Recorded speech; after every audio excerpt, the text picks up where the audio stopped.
दर्शक बंधु आमरी कथा चैनल को स्वागत करुच्ची। आज भिडियो अच्छी एक लोमहर्षणकारी कहानी। उत्तर प्रदेश कानपुर ठारू 80 किलोमीटर दूर थिबा गोटे गाँव चहल पड़गला। सप्तम श्रेणी में पढ़ुवा 11 वर्षर झीटी संतान प्रसव करिछि। माँ हो जाइछि।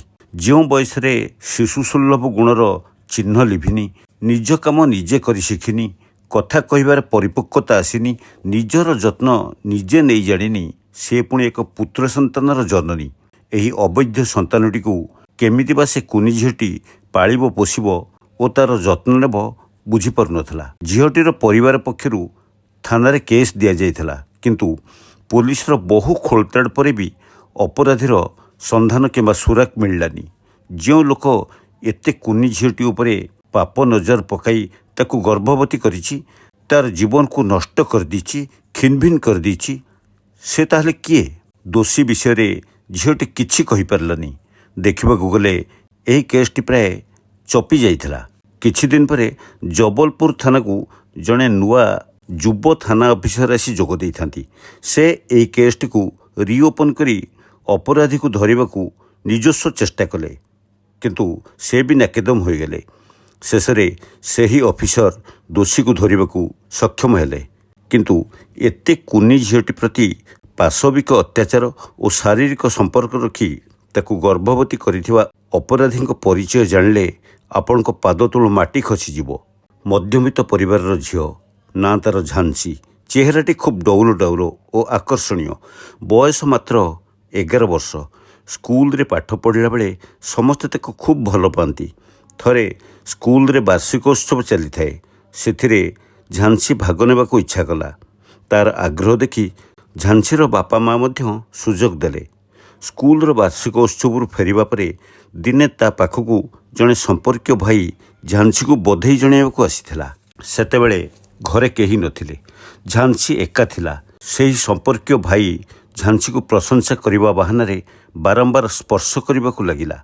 एमिति कि से झांसीर पोशाक खोली किछि खराब कार्य करबाकू चेष्टा करुथला। ए सबु झीटी किछि बुझी पार नथला। एतिक बेले झांसीर भाई आसीजिबारु सेही संपर्क भाई जनक चंपट मारला। हेले झांसी सेमती अर्धनग्न अवस्था पड़ी रही कांदुथिला। तार भाई झांसी को खूब माड़ मारला। हेले सेही छोट झीटी बुझी पार नथला एसबु कौन हो जाउछि, एथिरे तार बा दोष कौन। तार भाई झांसीर लंगला देहटाकू भूकिला आखिरे देखुथिला। तापरे ता मनरे सृष्टि हैला पाशविक भावना।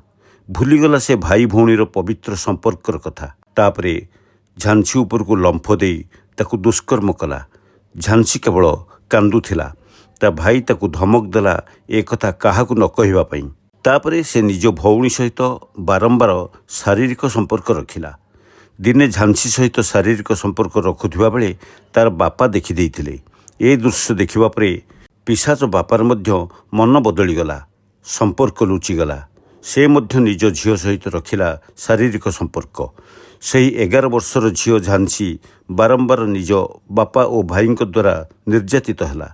थरे नुहे कि दुई थर नुहे, मास मास धरी बारंबार से झीलटी उपरे एहीपरि निर्यातना चलिला, खोद निज बापा और भाई द्वारा। दुनिया विषय जानी नथिबा कुनी झीलटी को से राक्षस माने झुणी झुणी खाई गले निजर भोक मेंटाइबा पई। झीलटीर पेटरे जंत्रणा हेबारु डाक्तरी परीक्षा करागला। शेषरे जना पड़ला जे झांसी 8 मासर गर्भवती, आउ किछि उपाय नथिला। शेषरे से एक पुत्र संतान को जन्म देई माँ होईगला।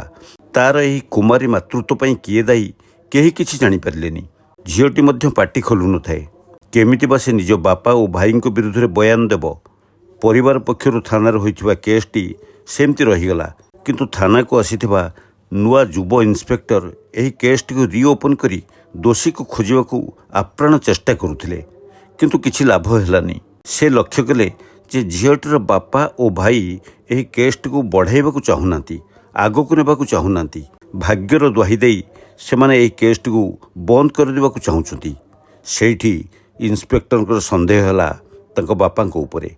झीलको डाकी बापा और भाई सहित मुहांमुही जेरा करबा बेले सबु सत कथा पदाकू आसीगला एवं जना पड़ला तार एही अवस्था पई ता बापा एवं भाई ही दायी। ଶେଷରେ ଇନ୍ସପେକ୍ଟର ଝାନ୍ସିର ପିଶାଚ ବାପା ଓ ଭାଇଙ୍କୁ ଆରେଷ୍ଟ କରି ଜେଲ୍ର ଚାରିକାନ୍ଥ ଭିତରକୁ ପୂରେଇ ଦେଲା। କଥାରେ ଅଛି, ବାଡ଼ ଯଦି କ୍ଷେତ ଖାଇବ ତାକୁ ରଖିବ କିଏ? ଦର୍ଶକ ବନ୍ଧୁ, କାହାଣୀଟି କେମିତି ଲାଗିଲା ନିଶ୍ଚୟ କମେଣ୍ଟ ବକ୍ସରେ ମତାମତ ଦେବେ ଏବଂ ଚ୍ୟାନେଲଟିକୁ ସବସ୍କ୍ରାଇବ୍ କରିବା ସହିତ ଲାଇକ୍ ଓ ସେୟାର କରିବେ। ରହୁଛି, ଧନ୍ୟବାଦ।